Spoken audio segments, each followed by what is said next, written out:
வணக்கம். நினைச்சு பாருங்க, 2000 வருஷத்துக்கு முன்னாடி எழுதப்பட்ட ஒரு விஷயம் இன்னைக்கும் நம்ம வாழ்க்கைக்கு வழிகாட்டுதுன்னா அது எவ்வளவு ஆச்சரியம். அப்படிப்பட்ட திருக்குறள்ல இருந்து ஒரு ரொம்ப சக்தி வாய்ந்த குணத்தை பத்தி தான் நம்ம இன்னைக்கு ஆழமா பார்க்க போறோம். அதுதான் பொறையுடைமை. சரி, வாங்க விஷயத்துக்கு வருவோம். இந்த குறள் பொறையுடைமைனா என்னங்கறத ஒரு அட்டகாசமான உதாரணத்தோட சொல்லுது. பூமி அதையே குழி தோன்றவங்கள கூட தாங்கி பிடிக்குது இல்லையா?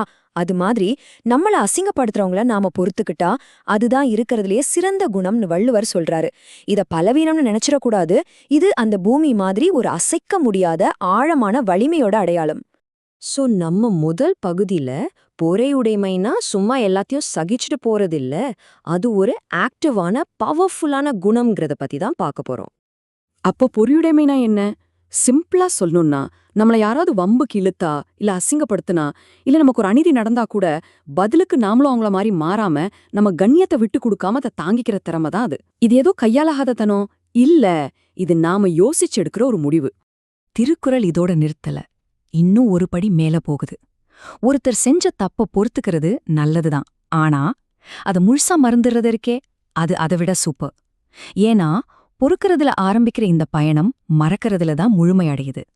அப்போதான் நமக்கு உண்மையான மன நிம்மதியே கிடைக்கும். இந்த பொறையுடைமை எவ்வளவு முக்கியம்னு புரிய வைக்க வள்ளுவர் ஒரு ஷார்ப்பான கம்பேரிசன் யூஸ் பண்றாரு பாருங்க. வறுமையிலே ரொம்ப கொடுமையான வறுமை எது தெரியுமா? வீட்டுக்கு வந்த விருந்தாளிய கவனிக்க முடியாம போறதுதான். அதே மாதிரி வலிமையிலே பெரிய வலிமை எதுன்னா அறிவில்லாதவங்க செய்யற தப்ப பொறுத்துக்கிறது தான். இந்த ஒரு ஒப்பீடே போதும் திருக்குறள் பொறுமைக்கு எவ்வளவு பெரிய இடம் கொடுக்குதுன்னு புரிஞ்சுக்க. சரி, வாங்க அடுத்த பகுதிக்கு போகலாம். இப்படி பொறுமையா இருக்கிறதுனால ஒருத்தரோட புகழுக்கும் குணத்துக்கும் என்னென்ன நன்மைகள் கிடைக்குதுன்னு பார்க்கலாம். இந்த குறள் ரொம்ப இன்ட்ரெஸ்டிங்கானது. தப்பு செஞ்சவங்கள தண்டிக்கிறவங்கள இந்த உலகம் பெருசா கண்டுக்காது. ஆனா பொறுமையா இருந்தவங்கள தங்கம் மாதிரி பத்திரமா பாத்துக்கும். அதாவது பழி வாங்குறத விட பொறுமையா இருந்தாதான் சொசைட்டில நமக்கு ஒரு நிரந்தரமான மரியாதை கிடைக்கும். இப்ப பாருங்க, பழி வாங்குறதுல கிடைக்கிற சந்தோஷத்துக்கும் பொறுமையா இருக்கிறதுனால கிடைக்கிற புகழுக்கும் என்ன வித்தியாசம்னு ரொம்ப தெளிவா சொல்லப்படுது.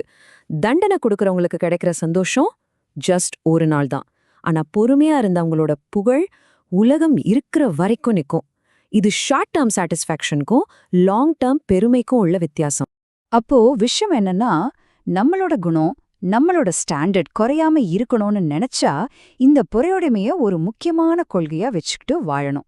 சொல்லப்போனா இது நம்ம கேரக்டரை காப்பாத்துற ஒரு கவசம் மாதிரி. ஓகே, இப்போ 3வது பகுதிக்கு வந்தாச்சு. இங்க நாம பொறையுடைமையா வெறும் ஒரு டிஃபென்சிவ் குவாலிட்டியா பார்க்காம பிரச்சனைகளை ஜெயிக்கிறதுக்கான ஒரு பவர்ஃபுல் டூலா எப்படி பார்க்கறதுன்னு பார்க்கலாம். இது ரொம்ப ஆழமான ஒரு ஐடியா. நல்ல கவனிங்க. திமிரா அகங்காரத்தோட நமக்கு கெட்டது பண்றவங்கள நாம பதிலுக்கு பழி வாங்கி ஜெயிக்க கூடாது.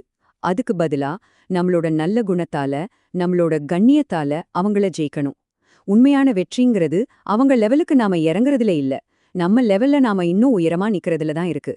அதாவது ஒருத்தர் நமக்கு தாங்க முடியாத கஷ்டத்தை கொடுத்தா கூட அதுக்காக நாமளும் தப்பான வழியில போகாம பழி வாங்காம இருக்கிறது தான் அறிவான செயல். கெட்டதுக்கு கெட்டது பண்றத விட்டுட்டு நல்ல வழியில நிக்கிறது தான் விஷயம். இப்போ நாம இந்த பகுதியோட கிளைமேக்ஸ்க்கு வரோம். திருக்குறள் இந்த பொறையுடைமைய ஸ்பிரிச்சுவாலிட்டியோட உச்சத்துக்கே எப்படி கொண்டு போகுதுன்னு பார்க்கலாம். வள்ளுவர் பொறுமையா இருக்கிறவங்கள சும்மா நல்லவங்கன்னு மட்டும் சொல்லல, அதையும் தாண்டி நம்ம சமூகத்துல ரொம்ப மதிக்கப்படுற ஆன்மீக பெரியவங்களோட கம்பேர் பண்றாரு. ஆமா, வரம்பு மீறி பேசுறவங்களோட கடுமையான வார்த்தைகளை எல்லாம் பொறுத்துக்கிறவங்க இருக்காங்களே, அவங்க எல்லாத்தையும் துறந்த ஒரு துறவி மாதிரி தூய்மையானவங்கன்னு திருக்குறள் சொல்லுது. யோசிச்சு பாருங்க, இது எவ்ளோ பெரிய ஒரு அங்கீகாரம். இங்க வெளியே இருக்கிற சுத்தத்தை விட மனசுல இருக்கிற அந்த வலிமை, அந்த சுத்தம்தான் பெரிசா மதிக்கப்படுது. ஆனா திருக்குறள் இதோட கூட நிறுத்தல. சாப்பிடாம நோம்பிருந்து தவம் பண்றவங்கள விட பெரியவங்க இருக்காங்கன்னு சொல்லுது. அது யாரா இருக்கும்? யோசிங்க பாப்போம். இதோ அதுக்கான பதில். சாப்பிடாம நோம்பு இருக்கிறவங்க பெரியவங்க தான், சந்தேகமே இல்ல.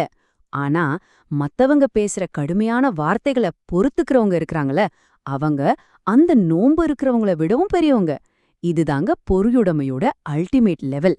உடம்ப வருத்துக்கிற தவத்தை விட மனச கட்டுப்படுத்தி பொறுமையா இருக்கிறது தான் ஸ்பிரிச்சுவாலிட்டியில உச்சம்னு வள்ளுவர் தீர்ப்பே சொல்லிட்டாரு. சரி, இந்த 2000 வருஷ பழமையான ஞானத்தை இன்னைக்கு இருக்கிற நம்ம உலகத்தோட பொருத்தி பாப்போமா? எல்லாரும் உடனுக்குடனே ரியாக்ட் பண்ற இந்த ஃபாஸ்ட் வேர்ல்ட்ல சில நேரங்கள்ல பொறுமையா இருக்கலாம்னு நம்ம எடுக்கிற அந்த முடிவுல என்ன சக்தி இருக்கு? இந்த கேள்வியோட உங்களை சிந்திக்க விட்டு இந்த விளக்கத்தை நான் இங்க முடிக்கிறேன்.